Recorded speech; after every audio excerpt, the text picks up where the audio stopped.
होता है।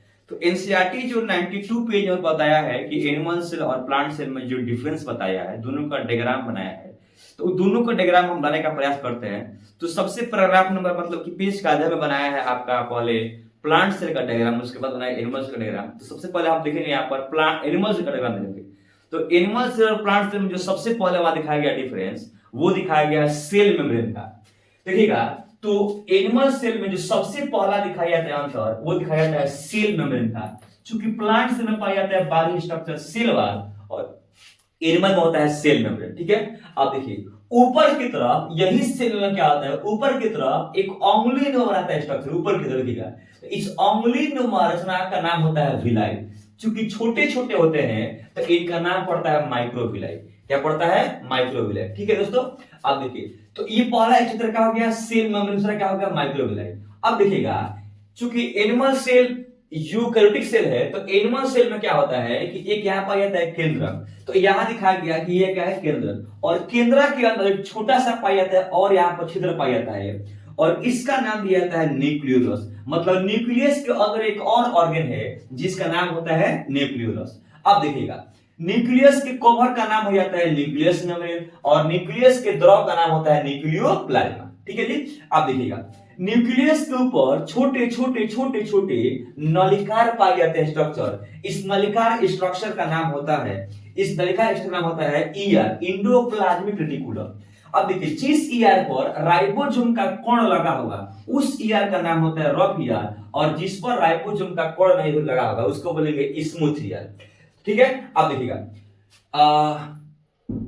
Animal cell में क्या होता है कि और अंदर क्रिस्टल के फॉर्म में, भंगुरन के फॉर्म में पाया जाता है स्ट्रक्चर, और इस स्ट्रक्चर का नाम होता है माइटोकॉन्ड्रिया। क्या नाम होता है? माइटोकॉन्ड्रिया। और माइटोकॉन्ड्रिया की संख्या एनिमल सेल में एक नहीं होता है, बहुत तरह होता है। ठीक है, जो एनसीईआरटी में दिखाया गया आपके सामने।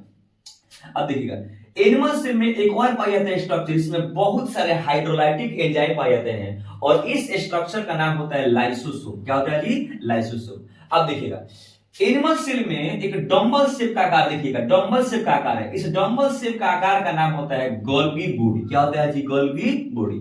उसके बाद देखिएगा, एनिमल सेल में दानेदार पाए जाते हैं स्ट्रक्चर, तो दानेदार स्ट्रक्चर का नाम होता है परऑक्सीजोम। क्या होता है जी? परऑक्सीजोम। परऑक्सीजोम की संख्या एक नहीं होता है, दोनों से बहुत सारा संख्या होता है। अब देखिएगा, परऑक्सीजोम से बड़ा साइज में यहाँ पर एक और कोशिकांग है, और इस कोशिकांग का नाम होता है राइबोसोम। मतलब राइबोसोम एनिमल सेल में फ्री रूप में भी होता है और उसके बाद से कंबाइन फॉर्म में भी होता है। ठीक है दोस्तों, अब देखिएगा कि एनिमल सेल के दोनों साइड में, एनिमल सेल के दोनों साइड में क्या होता है, फिलामेंट के रूप में पाए जाते हैं स्ट्रक्चर, और इस फिलामेंट के रूप में पाए जाने वाले स्ट्रक्चर का नाम होता है सेंट्रियोल। क्या होता है जी? सेंट्रियोल। एनिमल सेल में सेंट्रियोल न्यूक्लियस के दोनों अपोजिट पोल पर होता है।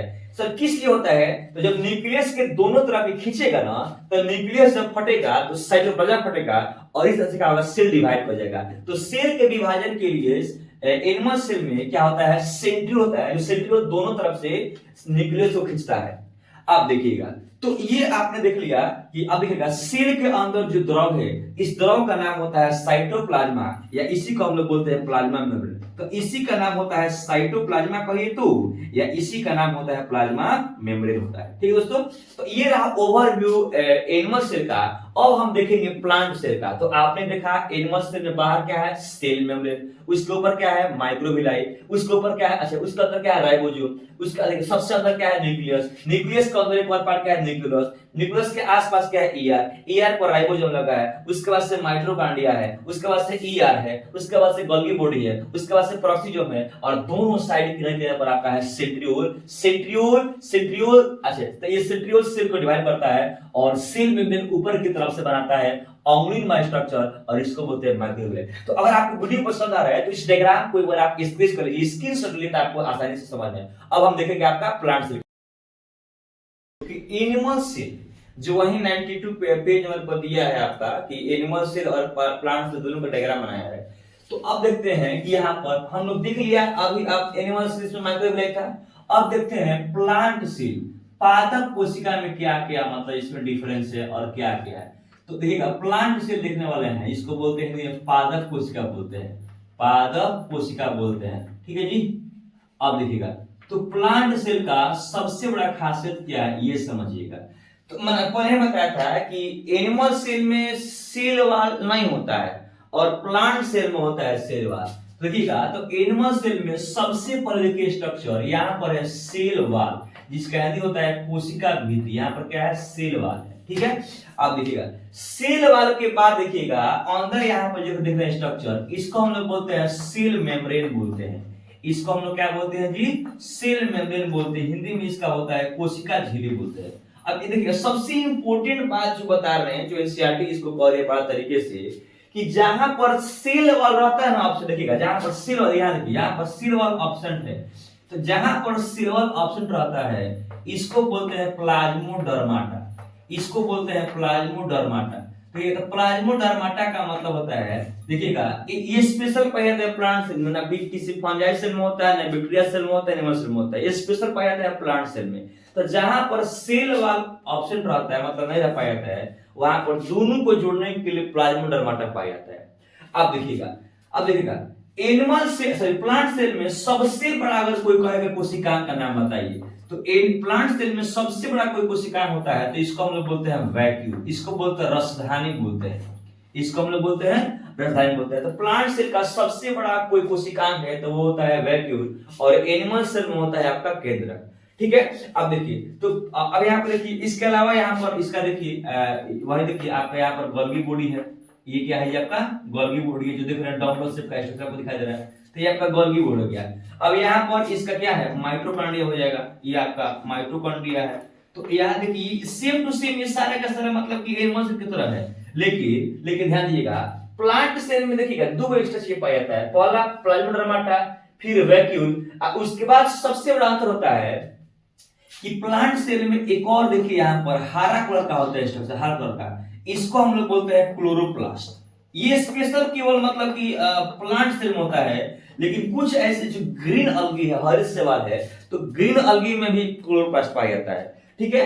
तो देखिए प्लांट सेल में क्या आपको डिफरेंस मिला, आपको पहला मिला वैक्यूल, उसके पहले में था प्लाज्मोडर्माटा, और उसके बाद यहाँ मिलेगा क्लोरोप्लास्ट, ठीक है जी। अब देखिएगा इसके बाद यहाँ पर देखिए पहले की जैसे जो एनिमल सेल में था, इसका नाम क्या हो गया, लाइसोसोम हो जाएगा।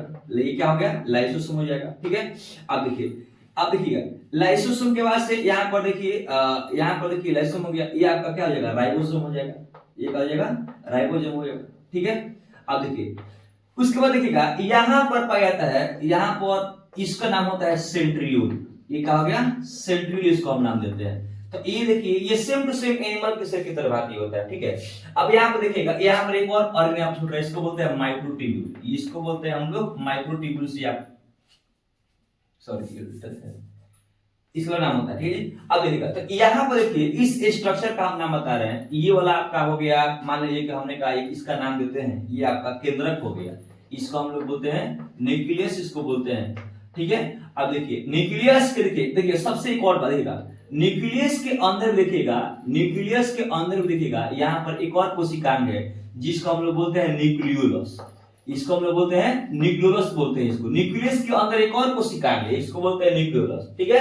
अब देखिए यहाँ देखिए इसका नाम लिखा गया, इसका नाम क्या है, क्लोरोप्लास्ट, जो ऊपर भी दिखाया गया। मतलब एनिमल सेल, प्लांट सेल में जिस प्रकार एनिमल सेल में माइटोकॉन्ड्रिया की संख्या ज्यादा था ना, उसी प्रकार से प्लांट सेल में क्लोरोप्लास्ट की संख्या ज्यादा होता है।